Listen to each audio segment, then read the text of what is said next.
Well, it started in the last week or so down in the capital, Juba, but it seems to have been spreading throughout the country. You saw over the weekend in this area of Bor where there was intense fighting and they had to evacuate those Americans, and also in some of the oil producing areas.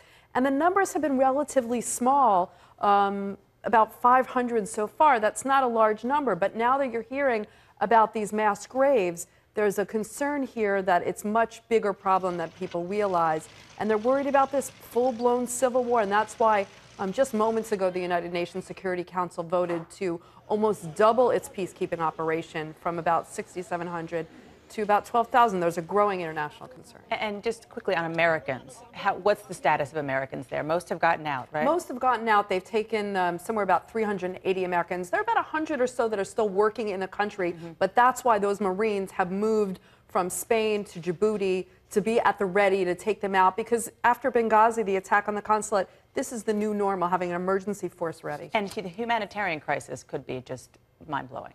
Well, you have about 80,000 people displaced right now. Half of those are in UN camps.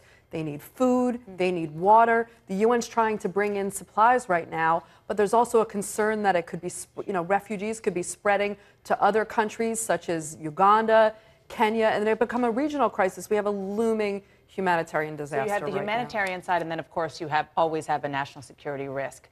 It is the continent of Africa. How much of a security risk is it, particularly when you talk about Al-Qaeda?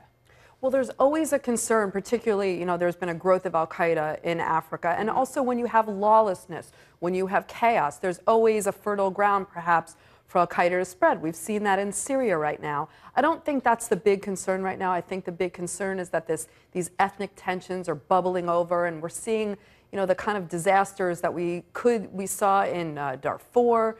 You think years back about Rwanda. That's the concern, that they relatively keep it contained now. That's why you have a UN envoy on the ground trying to mediate this, bring these parties to the table. Exactly. That's what I was just going to ask you. So hopefully he will be successful. He seems to be having some success in coaxing them to the table. So we have to see what happens over the next few days. Thanks, Elise. We know you'll stay on it. Appreciate it.